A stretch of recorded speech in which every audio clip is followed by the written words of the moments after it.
Hello दोस्तों, आप सभी का the logical Indian YouTube channel में बहुत बहुत स्वागत है। मैं हूं एडवोकेट पंकज कुमार त्रिपाठी, लखनऊ से। दोस्तों, आज मोदी कैबिनेट ने one nation one election bill को मंजूरी दे दी।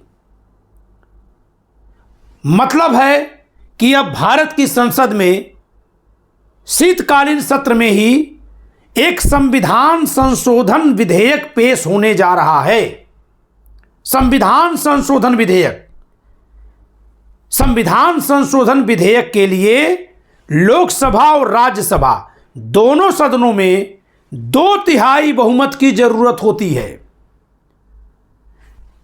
इस विधेयक को मंजूरी मिलने से सोशल मीडिया पर रोज मोदी सरकार को गिरता दिखाने वाले चैनलों की क्रेडिबिलिटी पर सवाल उठना स्वाभाविक है।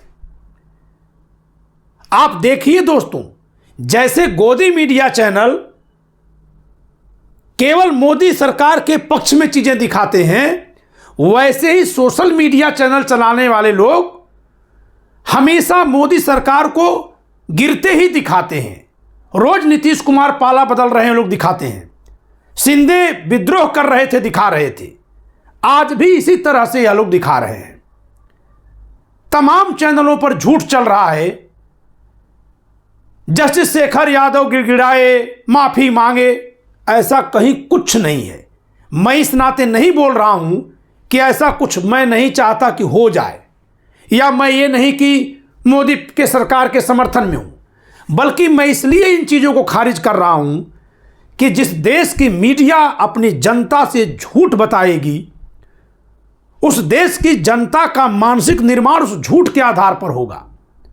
और जब झूठ के आधार पर आप कुछ भी सोचेंगे, योजना बनाएंगे, तो जाहिर सी बात है कि सच्ची चुनौतियों से निपटने के उपाय आप सोच ही नहीं पाएंगे।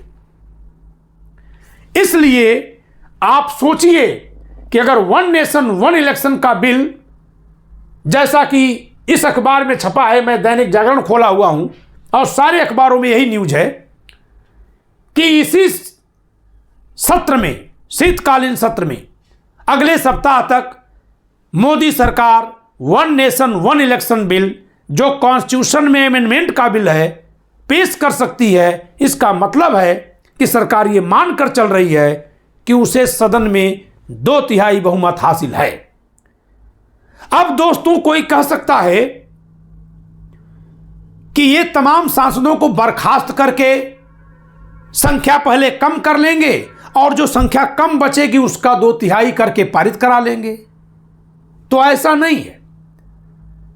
संविधान संशोधन के लिए जो 2/3 बहुमत की जरूरत होती है, उसके लिए 2 शर्तें लगती हैं। एक शर्त तो इतनी होती है कि जितने कुल सांसद सदन में उपस्थित होकर वोट कर रहे हैं, उनका 2/3 गिना जाता है। यानी वॉकआउट कर देने के बाद जो बचे, उन्हीं का 2/3 गिन लिया जाएगा। लेकिन किसी भी कीमत पर कुल सांसद जो वोट दे रहे हैं, वो कुल सांसदों की संख्या के आधे से अधिक होने चाहिए। यानी सरकार को इस मुद्दे पर बहुमत क्लियर कट है, तभी तो सरकार ये कदम उठा रही है। सोचकर देखिए। अब अगली बात पर विश्लेषण करते हैं कि 2027 में यूपी का चुनाव नहीं होगा। इस बिल के पारित हो जाने के बाद उत्तर प्रदेश विधानसभा की अवधि बढ़ा दी जाएगी और चुनाव 2029 में लोकसभा चुनाव के साथ होगा। तो उत्तर प्रदेश में जो पार्टियां 2027 के चुनाव को लक्ष्य बना करके तैयारी कर रही हैं, अभी उन्हें 2 साल और इंतजार करना है। कब? जब यह बिल पारित हो जाता है तब। अगर यह बिल नहीं पारित होगा, तब 2027 में चुनाव समय पर होगा। लेकिन जैसा कि सरकार तैयारी करते दिख रही है, उससे यह साफ है कि यह बिल कैबिनेट में जो मंजूर हुआ है, संसद में पेश होगा और वहां से पारित होगा। अब देखना बनता है कि इंडिया गठबंधन के घटक दल कैसे इसको रोकने की जुगत करते हैं, तैयारी करते हैं। आज की जो वीडियो गई है उसमें मैंने बता दिया है कि इस समय विपक्ष के घटक दलों में मोदी सरकार से कम विरोध करते हुए दिखाने की होड़ मची हुई है। ये कौन कम विरोध कर रहा है, कौन आपस में ज्यादा लड़ रहा है, इसका एक कारण है। ये जितने भी वर्तमान में विपक्ष के नेता हैं, एक कांग्रेस के राहुल गांधी को केवल छोड़ दिया जाए, व्यक्तिगत तौर से उद्धव ठाकरे को छोड़ दिया जाए तो उनके पास नीचे कोई उनका कैडर ही नहीं बचा, शिंदे लेकर चले गए। शेष कमों बेश सभी नेता दागदार हैं। यदि उनकी सही से जांच कर दी जाएगी तो कहीं ना कहीं उन पर कुछ निकल आएगा। ऐसा समाज में एक परसेप्शन भी हो सकता है और सच्चाई भी हो सकती है। हर एक नेता यह जानता है कि अगर हमारे पर जांच होगी तो हमको जेल जाना पड़ेगा, जैसे केजरीवाल को जाना पड़ा, जैसे हेमंत सोरेन को जाना पड़ा। कोई भी ये नहीं चाहेगा कि उसको जेल जाना पड़े। शायद ऐसा कोई डर हो, कोई भी जो भी कारण हो, लेकिन जिस तरह से इंडिया गठबंधन में आपस में तू मैं होते दिख रही है, संयोजक अभी तक नहीं चुना गया है, आदित्य ठाकरे समाजवादी पार्टी को भाजपा की बी टीम बोल रहे हैं, ये तमाम कमेंट्स, रिएक्शंस यह दिखा रहे हैं कि इंडिया ब्लॉक के घटक दल आपस में ही ज़्यादा लड़ते दिख रहे हैं। फिर भी देखना है कि वह one nation one election bill का कैसे विरोध करते हैं, इसकी क्या रणनीति बनाते हैं।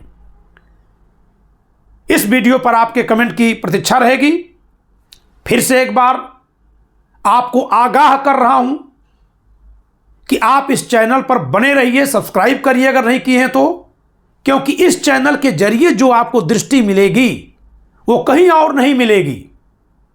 चैलेंज करके कह रहा हूं। कुछ लोग जातिवादी मानसिकता से मूल्यांकन करते हैं। मैंने इसी चैनल पर सुप्रीम कोर्ट के अधिवक्ता अश्विनी उपाध्याय की आलोचना में वीडियो बनाई। एक भी ब्राह्मण समाज का व्यक्ति मुझे गाली देने नहीं आया। मैंने इसी चैनल पर स्वामी रामभद्राचार्य के खिलाफ वीडियो बनाई। एक भी ब्राह्मण समाज का व्यक्ति मुझे गाली देने नहीं आया। लेकिन जैसे ही मैं किसी ओबीसी पत्रकार के किसी वीडियो की आलोचना में बात कर देता हूं, तमाम लोग मेरे में जात खोजने लगते हैं। दोस्तों, इसी को कहते हैं जातिवाद फैलाना, इसी को कहा जाता है। ऐसा करने वालों को कुछ नहीं हासिल होगा, क्योंकि ज्ञान के प्रकाश को जो बंद करेगा उसके मस्तिष्क में अंधेरा होगा, और जिसके खुद के मस्तिष्क में अंधेरा होगा वो उजाले का नेतृत्व करे, यह संभव नहीं है।